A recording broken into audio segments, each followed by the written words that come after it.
Vous êtes les bienvenus dans cette édition dont voici les grandes lignes. Renforcement des capacités du service de sécurité aéroportuaire, comment agir rapidement en cas d'accident. À la page santé, lancement de la 4e journée de la campagne nationale de vaccination contre la poliomyélite dans la commune de Ratoma. Et puis demain, c'est la finale de la compétition Miss Guinée 2016. Et la plus belle du Guinée doit être très intelligente. Mesdames et messieurs, bonsoir et bienvenue dans ce journal que nous ouvrons sur ce communiqué de la présidence de la République. Sékou-Touréa, 29 janvier 2016, le président de la République a la profonde douleur d'annoncer au peuple de Guinée le décès de l'honorable Jean-Marie Soumaoro Doré, député à l'Assemblée nationale, ancien Premier ministre, président de l'Union du peuple de Guinée, UPG, décès survenu à Conakry le 29 janvier 2016 aux environs de 2 heures du matin à des suites de maladie.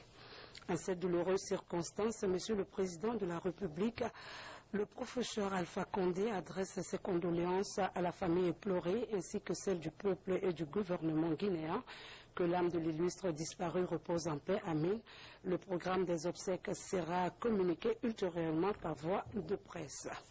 Cet autre communiqué, le président de l'Assemblée nationale a la profonde douleur d'informer son Excellence, Monsieur le Président de la République, les honorables députés, les membres du gouvernement, les membres des institutions constitutionnelles et le peuple de Guinée du décès de l'honorable Jean-Marie Soumaoro Doré, décès survenu ce vendredi 29 janvier 2016 à 2 heures du matin des suites de maladie.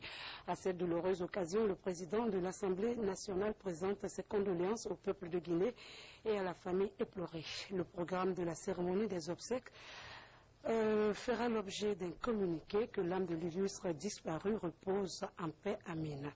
Signé Claude Kori-Kondiano, président de l'Assemblée nationale. Le président de la République est arrivé ce matin à Addis Abeba pour prendre part au 26e sommet de l'Union africaine. Plusieurs chefs de l'État et de gouvernement ont répondu à l'appel. Au niveau de la rencontre du Conseil de paix et de la sécurité, une seule question sur la table, à celle de la situation au Burundi. Plusieurs discours ont été prononcés. Les différents intervenants ont mis l'accent sur ce qui provoque au Burundi et ce qui a été enregistré dans ce pays de la région des Grands Lacs. Le déploiement d'une force de maintien d'ordre n'a pas été écarté par les chefs d'État et de gouvernement réunis à Addis Abeba. Plus de détails dans nos prochaines éditions d'information avec notre envoyé spécial Ibrahima Keita. La Guinée perd l'un de ses grands hommes. Il était cultivé, éloquent et reconnu pour son franc-parler. Cette fois, c'est la réalité. Jean-Marie Soumaoro Doré s'en est allé, laissant aussi la famille politique et biologique en deuil. Partout, c'est la consternation. Isidore Gonana, Nanamou de Tunkarata. Premier ministre, chef du gouvernement de transition, figure emblématique de la politique guinéenne, Jean-Marie Doré est décédé ce vendredi matin à Conakry. Dans la famille mortuaire ici à Dixim, tout le monde est sous le choc. Mon frère ne se portait pas bien depuis longtemps. Il est allé en France où il est resté environ un mois. Et il est revenu le dimanche dernier. Voilà, il est revenu. Bon, il n'était toujours pas bien portant. Et malheureusement, hier nuit à 2 heures du matin, il nous a quittés. Né en 1939 dans la préfecture de Lula, au pied du mont Nimba à Bossou, Jean-Marie Doré est l'un des principaux artisans de la jeune démocratie guinéenne. Président de l'Union pour le progrès de la Guinée, l'honorable Jean-Marie Doré est parmi les 4 grandes figures de l'opposition guinéenne sous la Deuxième République. Baobab politique, Jean-Marie Doré a toujours calculé avec talent et beaucoup de recul le chemin à prendre pour éviter à la Guinée l'instabilité sociopolitique. Je voudrais insister sur la nécessité absolue de préserver le calme et la sérénité dans notre pays pour que ces élections apportent un plus dans l'évolution de notre pays vers son destin. C'est pourquoi j'insiste pour que les responsables des partis politiques, de toutes les organisations sociales, invitent itérativement leurs militants, et leurs sympathisants et ceux qui soutiennent leur cause de se réfréner pour préserver la paix civile de notre pays, paix civile qui est la condition nécessaire de l'ancrage de la démocratie dans notre pays pour que nous construisions dans la paix et le développement l'état de droit. Le gouvernement guinéen, la famille politique, bref, le peuple de Guinée profondément touché par cette perte immense, mesure à sa juste valeur le rôle combien important de l'illustre disparu dans la vie politique de la nation. C'est une émotion toute particulière que j'ai pour avoir travaillé avec Jean-Marie Doré pendant près de 2 ans. C'est un monsieur que je côtoyais et il n'est un secret pour personne, c'est l'une des grandes figures politiques de ce pays. Alors quand nous perdons un homme comme Jean-Marie Doré, vous comprendrez avec moi que c'est une émotion toute particulière que je peux avoir à l'endroit de cette personne. Après un mois de traitement dans un hôpital parisien, l'honorable Jean-Marie Doré a regagné la terre de ses ancêtres avant de tirer sa révérence. La première dame de la République s'est rendue dans la famille de l'honorable Jean-Marie Doré. L'un des premiers opposants du pays, Diéné Kaba Condé, compatait à la douleur de la famille. Des diplomates aussi ont exprimé leur profonde sympathie au peuple de Guinée. Suivez leur réaction au micro de Ali Badra Condé. Je présente toutes mes condoléances à la famille éplorée, à toute la Guinée. C'est un grand homme qui est parti. Je viens d'abord au nom du président de la République présenter mes condoléances et présenter mes condoléances surtout à ma copine Madeleine Doré qui est une amie d'enfance. Nous avons fait notre scolarité de primaire ensemble. Je connais tous les enfants de tonton Jean-Marie Doré. Que son âme repose en paix, sa femme aussi, à toute la famille Doré, toutes nos condoléances au nom du président de la République et des Guinéens en général. Après le décès que j'ai appris de M. Jean-Marie Doré. Voilà, je sais que c'est la disparition d'une grande personnalité qui a beaucoup compté dans la vie politique de ce pays. Donc vous dire que les pensées de la France vont vers le peuple de Guinée en ces circonstances douloureuses et en particulier aux gens de la forêt vers là. Le président de la République est arrivé ce matin à Addis Abeba pour prendre part au 26e sommet de l'Union africaine. Plusieurs chefs d'État et de gouvernement ont répondu à l'appel. Au niveau de la rencontre du Conseil de paix et de la sécurité, une seule question sur la table, celle de la situation au Burundi. Plusieurs discours ont été prononcés. Les différents intervenants ont mis l'accent sur ce qui prévaut au Burundi et ce qui a été enregistré dans ce pays de la région des Grands Lacs. Le déploiement d'une force de maintien d'ordre n'a pas été écarté par les chefs d'État et de gouvernement réunis à Addis Abeba. Pour plus de détails, dans nos prochaines éditions d'information avec notre envoyé spécial, Ibrahima Keita. Simulation grandeur nature à l'aéroport international de Conakry-Bessia. Il s'agit de tester la réactivité du pont d'urgence mis en place en cas d'accident d'avion sur le tarmac. Financé par la coopération française, cette formation sur la gestion des crises vise à renforcer les capacités des acteurs impliqués dans la sécurité aéroportuaire. Fodé Camara nous signe ce reportage. Sur la plateforme aéroportuaire de Conakry-Bessia, le scénario de cette simulation se résume par la gestion du décollage raté d'un avion à destination de Zérékoré. Ce drame provoque sur le tarmac un cocktail de grimaces et de pleurs. Bref, de panique généralisée, savamment orchestrée par les agents de la gendarmerie des transports aériens, jouant le rôle d'une trentaine de passagers durement éprouvés. Il s'agissait de la première formation de ce type en Guinée. Ça va amener beaucoup de réflexions, je pense, sur la prise en charge des catastrophes. Je pense que ça va amener également à renouveler ces formations, renouveler ce type d'exercices qui ont eu lieu ce matin, pour que les services de secours, les services aéroportuaires soient en mesure de prendre en charge ce genre de catastrophe. Face à cette simulation d'incendie, des sapeurs-pompiers de l'aéroport et des différentes communes de la capitale sont entrés aussi en action. Soutenue par la coopération française, cette opération d'affûtage touche le service de sauvetage et de lutte contre les incendies, mais aussi tous les acteurs impliqués dans la sécurité et la sûreté aéroportuaire. notamment les policiers et les gendarmes. Ce n'est qu'en pratiquant qu'on arrive, et par le travail, qu'on arrive à rehausser le niveau. C'est d'autant plus important que l'aéroport de Bessia, lui, se développe, va accueillir d'autres compagnies aériennes et qu'il doit être aux normes. Et pour être aux normes, c'est un travail patient, d'équipe, à tous les niveaux. Les différentes phases de crise sont bien articulées. Chaque service déploie en temps réel son dispositif et joue sa partition. Une cellule de crise ici à l'image est mise en place. Son boulot, assurer le rassemblement et le débriefing à chaud. Cette mise en scène de protection civile vise à tester le plan d'urgence accident sur la plateforme aéroportuaire. C'est un sujet d'actualité. Ça permet de faire une évaluation de nos forces qui sont engagées. Et je suis heureux de constater que la Direction générale de la protection civile est présente dans tous ces compartiments et les agents se sont déployés et ont fait preuve, en tout cas, d'étalage de tout ce qu'ils ont appris depuis un certain temps. Je prends part pour la première fois, je vous ai dit que la Guinée n'a jamais connu de telle simulation et qu'en Afrique, c'est la deuxième fois, après Dakar. Donc c'est vraiment un scénario, c'est fabuleux, c'est extraordinaire. Il y aura toujours la mise à niveau, le renforcement des capacités. Et d'ailleurs, j'ai bien posé la question aux organisateurs, est-ce qu'après que les erreurs soient relevées, est-ce qu'ils vont revenir encore? Ils me disent oui, il faut que tout soit parfait.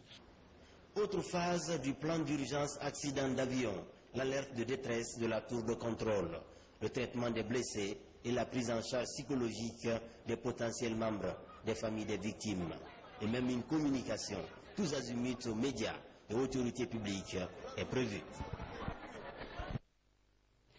Partenariat public-privé, l'ancien complexe de textile de Sanoya cède son siège à une nouvelle entreprise dénommée OLDP. La pose de la première pierre de ce complexe industriel a eu lieu ce matin sous l'autorité du Premier ministre, chef du gouvernement. Habib Cham nous en dit plus. C'est un geste d'un grand symbole. Il ouvre la voie au futur complexe industriel de Sanoya, le OLDP SA, une belle aventure industrielle conçue par des compatriotes avec des partenaires étrangers. Elle porte sur l'implantation dans ce complexe, en partenariat avec le groupe Dasang, d'une unité de fabrication de médicaments génériques et de produits pharmaceutiques dénommée Pharmatech Guinée SA, PGS. Pour un coût de 5 980 000 $ et un délai d'exécution de 7 mois. Et d'une unité d'assemblage, de suivi et d'entretien de lampadaires solaires LED et générateurs à panneaux solaires pour un coût de 3 600 000 $ et un délai d'exécution de 4 mois. Et en droite ligne avec nos objectifs, notre holding envisage la reprise et la transformation en une véritable usine de confection, l'ancienne unité de confection 6 au camp Alfaya Diallo, que nous souhaiterions délocaliser sur ce site. La rénovation et la relance de l'unité de filature par notre partenaire slovène, Albin Promotion, avec bien sûr l'accord et l'appui des autorités concernées que nous sollicitons vivement. Ce complexe s'ajoute aux nombreuses infrastructures publiques et industrielles réalisées ou réhabilitées sous la volonté du chef de l'État d'amorcer le véritable développement économique de notre pays. Et nous sommes d'avance rassurés qu'elle permettra de créer de l'emploi permanent et temporaire pour une bonne partie de la jeunesse de Koya. Ce projet répond à un des nombreux engagements du chef de l'État, celui de promouvoir le secteur privé et accélérer la croissance économique de la Guinée. Dans cette offensive, le gouvernement guinéen entend user de toutes ses forces pour mettre en confiance les investisseurs dans un esprit de partenariat réciproquement bénéfique. Comme vous le savez, le chef de l'État, en entamant son second mandat et en mettant en place un gouvernement pour déployer la politique qu'il entend mettre en œuvre pour la Guinée au cours de ce second mandat, nous a clairement fait part de son intention de consacrer ce second mandat à la jeunesse et aux femmes. Si je reviens sur ces engagements du chef de l'État, c'est parce qu'à travers ces engagements, le chef de l'État entend mettre en œuvre une politique visant à faciliter l'investissement dans notre pays et à créer les conditions pour l'emploi en Guinée. Je voudrais m'adresser aux autorités de Koya et à toutes les personnes, à un niveau ou à un autre, qui seront appelées à intervenir dans le cadre de la réalisation de cet investissement, de mettre tout en œuvre pour que l'investissement puisse se réaliser dans de bonnes conditions et sans à-coups. L'ancienne usine de textile de Sanoya abrite une dizaine de duplex. Depuis son arrêt, ce sont 52 appartements qui se retrouvent isolés et complètement hors d'usage. Avec l'entreprise ODP SA, cet ancien joyau sera réhabilité au bénéfice des techniciens et expatriés. Avant de poursuivre cette édition, nous vous livrons le contenu de ce communiqué. Le ministre d'État, ministre de la Justice et garde des Sceaux informe les candidats admis au test écrit du concours de recrutement des élèves greffiers que les épreuves orales se dérouleront du mardi 2 février au samedi 6 février 2016 au Centre de formation et de documentation judiciaire CFDJ. Aucun prolongement de jour ne sera possible et toute absence sera considérée comme une démission, a signé le ministre d'État, Maître Cheikh Sako. Et puis le ministre de la Pêche et de l'Aquaculture et son homologue du Commerce ont ensemble visité les installations du port autonome de Conakry. L'objet de cette mission s'articule sur l'état des lieux, la conservation et la commercialisation du poisson. Alcine Guissé nous signe ce reportage. Cette visite du ministre de la Pêche et l'Aquaculture et celui du Commerce a pour objectif principal toucher du doigt des réalités du terrain. Le ministre a tout d'abord visité la chambre froide, puis la chambre de traitement des poissons, en passant par les installations de la société Sipeco Guinée. La visite a permis au ministre d'échanger avec certains opérateurs économiques chargés de la conservation et de la commercialisation du poisson à la population guinéenne à moindre coût. Pour le moment, nous sommes sur la base de trouver la possibilité de satisfaire les populations et surtout l'intérieur en poisson. La deuxième phase, c'est l'exportation à l'extérieur. Mais pour le moment, nous sommes sur la base qu'il faut qu'on essaye de trouver la possibilité qu'il y ait le poisson dans toutes les familles guinéennes. La campagne de pêche 2016 est en cours. Ça a commencé depuis le 15 janvier. Et aujourd'hui, nous assistons au premier débarquement des produits halieutiques. Et on a été invité à venir prendre part à cette cérémonie qui va permettre à nos populations d'être ravitaillées aux produits de mer. Comme vous le constatez derrière nous, les bateaux sont arrivés, ils sont en train de débarquer et vont approvisionner nos populations, que ce soit à l'intérieur ou à l'extérieur. À la fin de cette visite, le ministre a fait état de la livraison des licences entre pêche artisanale et industrielle. Les membres de la coalition ont publié ce que vous payez. Ont rencontré ce matin les acteurs de la société civile, l'État guinéen et les ONG évoluant dans le secteur minier sur les nouvelles normes de l'ITIE international. Il s'agit de faire la transparence dans les industries extractives et aussi traduire fidèlement les paiements faits par les sociétés minières. Sekoussouma. La formation et les connaissances sur les nouvelles normes de l'ITIE international sont les maîtres mots de cette rencontre de 2 jours. Ces acteurs de la société civile, ONG de la place et gouvernants vont se doter des moyens adéquats leur permettant de voir de visu les revenus générés par les compagnies minières. Objectif affiché, améliorer le quotidien des populations de ces communautés abritant ces sociétés minières. Il y a des exigences, il y a des normes et des standards au niveau international aujourd'hui.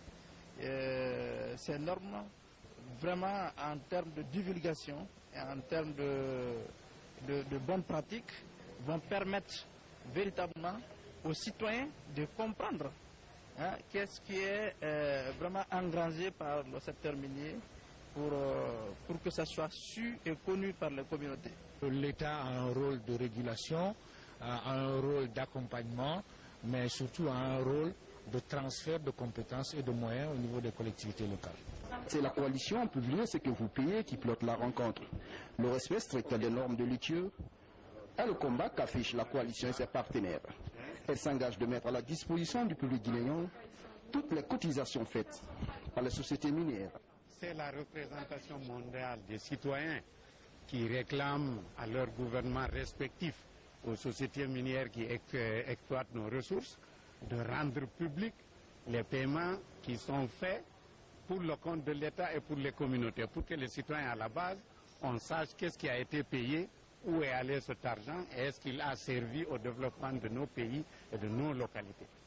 La publication de l'ITIE Guinée 2013 indique que 28% du budget national provient du secteur minier. Autre sujet, les activités de la plateforme d'associations et jeunes leaders ont été officiellement lancées à la Blue Zone de Kaloum. Objectif, renforcer les capacités de structures de jeunesse en entrepreneuriat et au civisme. Les détails avec Komara Moussa. Cette rencontre marque le lancement des activités de la plateforme associative Jeunes Leaders. Une plateforme qui se veut un creuset d'échange d'idées pour développer des programmes d'entrepreneuriat de leadership, d'éducation citoyenne permettant aux jeunes de rattraper leur retard.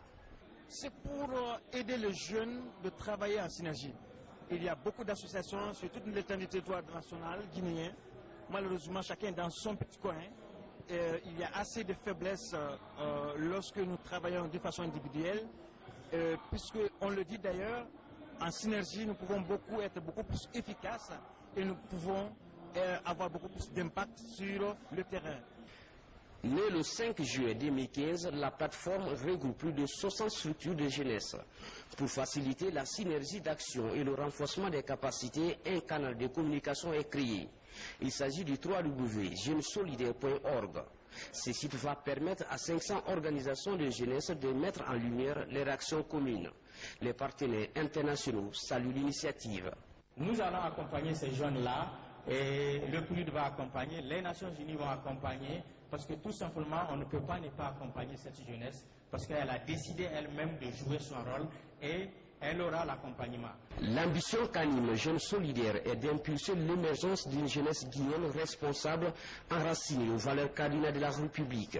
Le ministre de la Jeunesse est émerveillé par cette vision. Je suis très satisfait, très encouragé par les mots qui ont été dits et j'ose croire que vous vous battrez pour que votre association continue à poser des actes, parce que vous serez jugé au résultat. Les prochains jours, cette plateforme tentera de mettre en lumière ses antennes dans les villes du pays. Des rencontres intergénérationnelles sont annoncées pour partager les expériences. Comme annoncé au sommaire de cette édition, la 4e journée de la campagne nationale de vaccination a été lancée dans la commune de Ratouma. La campagne va s'étendre sur tout le territoire national et concerne les enfants de 0 à 5 ans. Les enfants de cet âge doivent être tous vaccinés, quel que soit leur statut vaccinal. Le temps a été donné par le ministre de la Santé en présence des partenaires du dit ministère. Moussa Bangoura. C'est à la mairie de Ratouma que le 4e tour de la campagne nationale de vaccination contre la poliomyélite a été lancé. Une campagne qui permet d'éradiquer le poliovirus sauvage chez les enfants de 0 à 59 mois. Les avantages qui sont liés à ça, c'est que la vaccination est une intervention à haut impact qui permet de sauver la vie des enfants.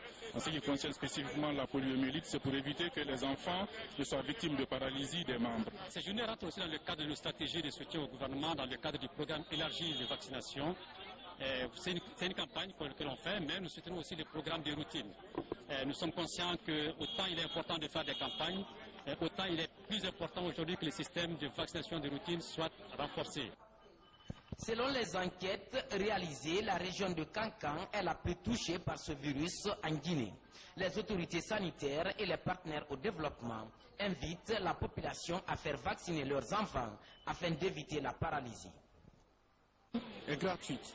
Et j'insiste sur le fait qu'elle soit gratuite. À côté de ça, même si vous pensez que vos enfants ont déjà été vaccinés, ce vaccin revacciner les enfants ne pose absolument aucun problème.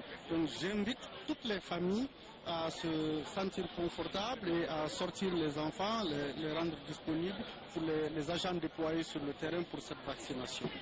Le risque est donc réel à Conakry, et ce d'autant plus que lors du dernier passage de la campagne de vaccination, les résultats obtenus n'étaient pas de qualité suffisante pour espérer faire barrière à la propagation de ce virus polio.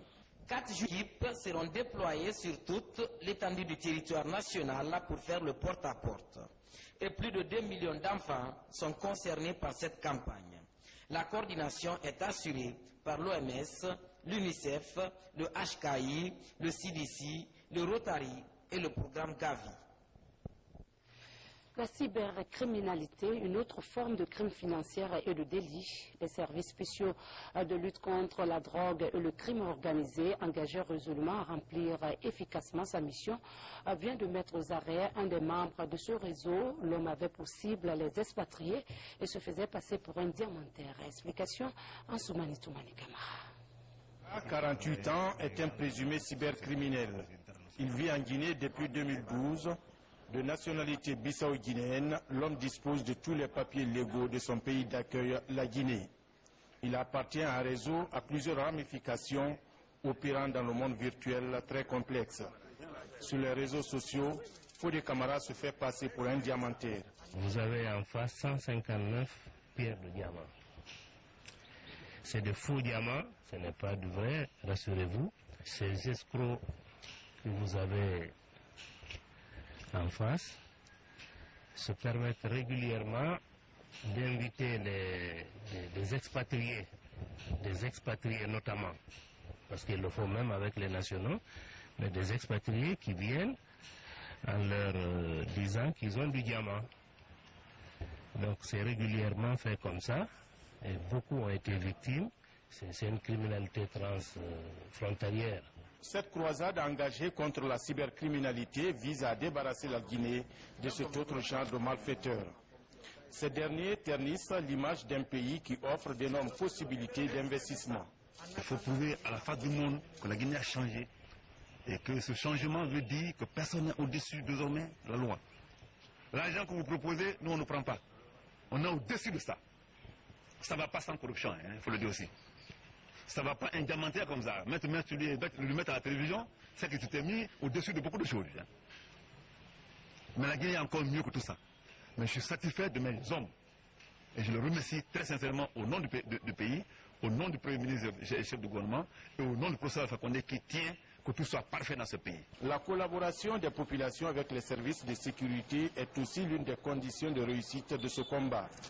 Et le 622 39 3 fois est disponible 24 heures sur 24 pour toute information.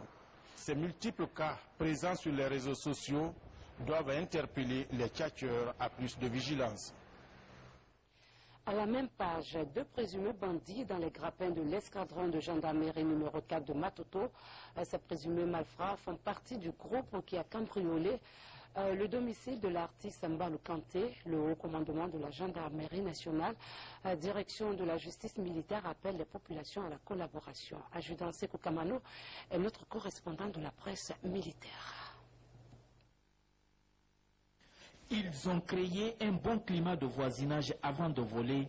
Ils sont aujourd'hui interpellés par l'escadron de gendarmerie mobile numéro 4 de Matoto. Ces 2 jeunes appartiennent à un groupe de présumés bandits spécialisés dans le vol à main armée en banlieue de Conakry. Leur dernière victime, la chanteuse Mbalou Kanté. Dans leur butin, 21 000 $ américains et plusieurs bijoux de valeur. Vers 3 heures du matin, ils sont venus avec 12 personnes, avec armes, de faire attaque chez moi. Ils ont pris tout l'argent, ils ont pris aussi beaucoup des habits et 3 manettes, ils ont pris ça aussi. Même mon disque dur, ils ont pris avec tous les téléphones de la maison. Au cours de l'opération, 2 armes sont saisies, mais Mamadou Alpha Diallo, le cerveau de la bande, court toujours. La gendarmerie nationale invite les populations à la collaboration. Je veux que tous les peuples guinéens n'ont qu'à se lever. Ils n'ont qu'à nous aider à retrouver ce monsieur. Il s'est marié dans l'argent de l'artiste Mbalou Kanté. Il s'est marié dans l'argent. Il a acheté une voiture dans l'argent de Mbalou Kanté. Et il est en fuite. En attendant, les enquêteurs s'activent sur le terrain et toutes les pistes sont explorées pour retrouver le reste de la bande. Un sujet plus agréable, la Miss Guinée 2016 sera connue demain au cours de la finale. Cette année, le Comédie innove une nouvelle formule, évalue la compétence intellectuelle de chaque candidate. Un passage obligatoire avant l'ultime épreuve. Alia Kamara. Les candidats ont été logés là pour leur permettre de préparer sereinement la finale du concours Miss Guinée 2016. Mais comme l'exigent les nouvelles règles internationales, les filles sont soumises à un test intellectuel avant l'ultime défilé. 10 candidates sont identifiées ce soir. Ce sont elles qui devront s'affronter samedi pour décrocher la couronne, même si toutes les 19 inscrites prennent part à la finale. Les membres du jury avaient du pain sur la planche. Il est très difficile de départager des femmes parce que les filles sont toutes belles. Il est très difficile de les juger. Malgré, il faut qu'on trouve la Miss de cette année. Et je vous dis, la particularité de cette édition, c'est que ce n'est pas seulement la beauté physique qui compte, mais plutôt ce qui se trouve dans la tête. Les filles, avant même le concours, avant même le gala, elles sont évaluées en présence de plusieurs journalistes et en présence d'un jury.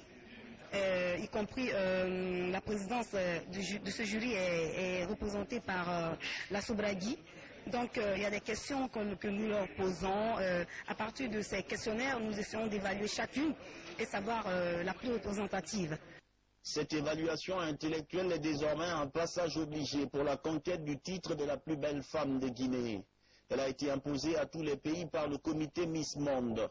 Et sur le plan national, elle permet surtout d'identifier les candidates les plus concentrées sur les différents programmes scolaires et universitaires.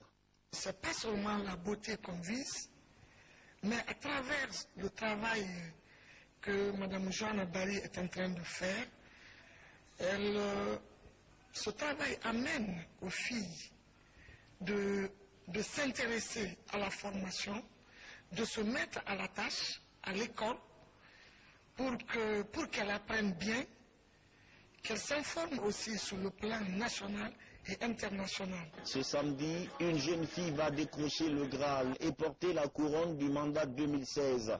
Elle devra aussi être le porte-flambeau de la beauté guinéenne lors des compétitions internationales pour véhiculer les messages du Comédie. Un mot de sport avant de nous quitter. Les quarts de finale du championnat d'Afrique des Nations sont prévus pour demain samedi. Après sa victoire historique face au Nigeria, le CIL local donne espoir au peuple de Guinée. À Kigali, nos envoyés spéciaux ont recueilli quelques réactions. Suivez. Je voudrais rendre grâce à Dieu qui nous a permis d'atteindre ce niveau de compétition. Il n'était pas donné à la Guinée d'atteindre cette compétition parce qu'elle a eu une qualification difficile, mais elle est là. Elle a eu la possibilité d'engranger deux matchs qui nous ont à la fois attristés et réjouis. Nous sommes en train petit à petit de retrouver nos marques tentants parce que la Guinée est un pays quand même de football. Cela se matérialise par notre classement au dernier classement de la FIFA où nous sommes encore dans le top 10 des meilleures équipes africaines. Et aussi, nous sommes 49e mondial sur le classement de la FIFA. Donc je crois que tout ceci devrait nous permettre vraiment à aller très loin dans cette compétition. Je suis très très content des éloges que nous recevons aujourd'hui concernant notre équipe locale, surtout sur le fond de jeu, ce qui est réconfortant. Mais pour ce que l'équipe a montré durant ces trois rencontres, et surtout la première et la dernière rencontre, si nous continuons à jouer, je pense que la Zambie que nous avons vu jouer hier ne va pas nous poser beaucoup de problèmes. Parce que j'ai remarqué que la Zambie, c'est vrai qu'ils sont durs, ils ont un football britannique, un football direct. Bon, mais si tu revois un peu le Sili local, le Sili qui joue actuellement, avec l'enchaînement sur les côtés du milieu de terrain et avec la puissance des attaquants, je pense en toute honnêteté qu'on a où passer. Et le contraire me surprendrait et le contraire sera pour moi un grand regret. C'est ici qu'on s'arrête au compte de ce vendredi. Merci de nous tenir compagnie et à demain, Inch'Allah, pour une nouvelle page d'information. Bonsoir à tous.